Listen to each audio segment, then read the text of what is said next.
कैसे हो भी सभी प्यारे प्यारे साथियों, आप सबका स्वागत है आपके अपने चैनल टीचर्स अड्डा पर। मैं हूं आयुष चौहान और DSSB के सिलेक्शन प्रोसेस में एक बहुत बड़ा बदलाव हो जाएगा। बल्कि मैं यूं कहूंगा कि पूरी भर्ती प्रक्रिया अगर ऐसे थी तो ऐसे हो जाएगी। जो एंड में करना होता था वो स्टार्टिंग में करना होगा। क्या है वो बदलाव, उस पर भी बात करेंगे और क्यों हो रहे हैं ये बदलाव उस पर भी बात करेंगे। बड़ी रोचक कहानी है, सुनने में बड़ी मजेदार लगेगी आपको और आपको आगे के लिए कुछ पॉइंट्स भी क्लियर हो जाएंगे और आप कुछ कानूनी समझ भी डेवलप कर पाएंगे। देखिए होता क्या है, 2014 में एक वैकेंसी आती है DSSB की, जिसमें मनीषा नाम की एक लड़की का सिलेक्शन होता है। DSSB क्या करता है, पहले वैकेंसी निकालता है, एग्जाम लेता है, कट ऑफ निकालता है, फिर कहता है अपने डॉक्यूमेंट्स अपलोड कर दो। तो ये लड़की क्या है, अपने डॉक्यूमेंट्स अपलोड उस समय पे नहीं कर पाती है और ये अपने डॉक्यूमेंट्स को स्पीड पोस्ट से भेज देती है DSSB के ऑफिस में। तो भेज दिए, DSSB ने मना कर दिया, हमने ये डॉक्यूमेंट्स चेक करेंगे, आपको ऑनलाइन ही अपलोड करने थे। अब लड़की जो है इस चीज के अगेंस्ट जो है कैट यानी कि सेंट्रल एडमिनिस्ट्रेटिव ट्रिब्यूनल चली जाती है और कोर्ट केस फाइल कर देती है कि जी ऐसे ऐसे मेरे साथ तो गलत हुआ है, मेरे डॉक्यूमेंट्स में ऑनलाइन अपलोड नहीं कर पाई तो हार्ड कॉपी लेनी चाहिए। कैट भी इस बात को मान लेता है और कह देता है DSSB को कि 4 हफ्ते के अंदर अंदर जो है लड़की के डॉक्यूमेंट्स चेक कर लो और इसे नौकरी दे दो। ये वो पूरा आदेश था उस समय का जो कैट की तरफ से दिया गया था। अब आगे क्या होता है इसमें, आगे होता ये है कि DSSB इस आदेश को लेकर कि हमें कहा जा रहा है आप हार्ड कॉपी चेक कर लीजिए, पहुंच जाते हैं हाई कोर्ट में। हाई कोर्ट में जब वो जाते हैं तो कुछ पुराने केसेस और निकल के आते हैं हाई कोर्ट में।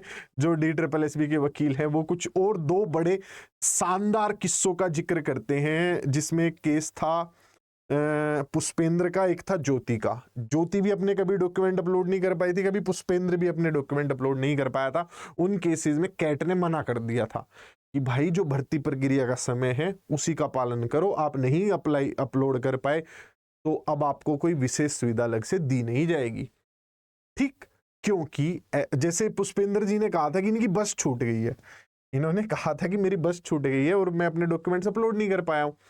तो उन्होंने कहा कोर्ट ने कि भाई तो बहुत लोगों के साथ बहुत सारी चीजें हुई होंगी, अब हम आपको विशेष लाभ दे रहे हैं तो सबको देना पड़ेगा, तो हम ऐसा नहीं कर सकते। ऐसा जो है हाई कोर्ट पुराने केसेस निकालते हैं और मना कर देते हैं कि भाई इनके मनीषा जी के भी डॉक्यूमेंट नहीं लिए जाएंगे, क्योंकि ज्योति और पुष्पेंद्र के भी नहीं लिए गए थे। और इस बात के आधार पर मनीषा को मना कर देते हैं कि जी आप को जॉब नहीं मिलेगी, आप डॉक्यूमेंट्स अपलोड नहीं कर पाए तो नहीं कर पाए, आप अब उस जॉब के लिए एलिजिबल नहीं है। और साथ ही इससे बन जाता है एक नया कानून जो अब एनफोर्स होगा आप लोगों पर, आने वाली भर्तियों पर, नए नियमों के रूप में। क्या है वो नए नियम, समझिए। हाई कोर्ट कहता है भाई ये गलती इस बार तो हो गई सो हो गई, ये तो हर बार होती होगी, क्यों ना DSSB अपने सिलेक्शन प्रोसेस को बदले। पर अब ये तो कोर्ट है, राय थोड़े दे रही है, कह रही है, डायरेक्ट कर रही है DSSB को कि बदल दो।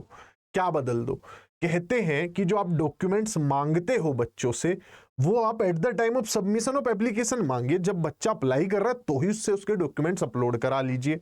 उसके बाद DSSB उन्हीं डॉक्यूमेंट्स को कंसीडर करके जो अप्लाई बच्चे ने अपलोड किए हैं उसके आधार पर ही अपनी आगे की सारी प्रक्रिया पूरी करे, और जब बच्चे को जॉब देनी हो तो उन डॉक्यूमेंट्स का वेरिफिकेशन कर लिया जाए, जैसा कि बाकी कई जगह पे होता है। जैसे यूपी में आप देखते होंगे कि जो आपका डॉक्यूमेंट है उसका जो सीरियल नंबर होता है वो भी भरवाया जाता है, डॉक्यूमेंट भी अपलोड करवाया जाता है और बाद में ओरिजिनल डॉक्यूमेंट के साथ उसकी वेरिफिकेशन की जाती है। तो भर्ती प्रक्रिया दिल्ली में जैसे पहले होती थी वो पूरी तरीके से पलट गई।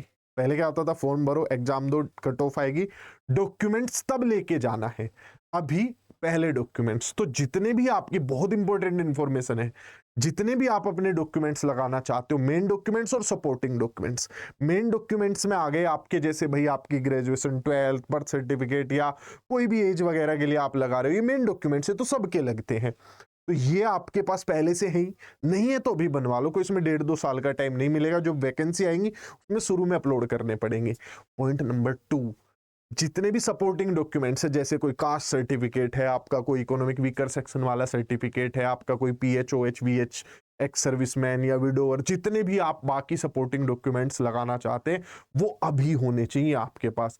बाद का टाइम नहीं मिलेगा या कोई इसमें एक्स्ट्रा टाइम नहीं मिलेगा। ये बड़ी एक इंपॉर्टेंट इंफॉर्मेशन थी और अब आगे के सभी भर्तियों में यही नियम भी फॉलो किया जाएगा।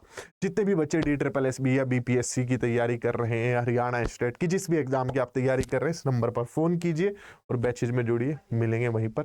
बाकी कैसी लगी आज की आपको ये कहानी, जिसकी वजह से एक नया नियम बना है, और नियम यूं ही बनते हैं, उनके पीछे जुड़ी होती है एक लंबी कानूनी लड़ाई जो बाद में चल के कानून का रूप ले लेती है।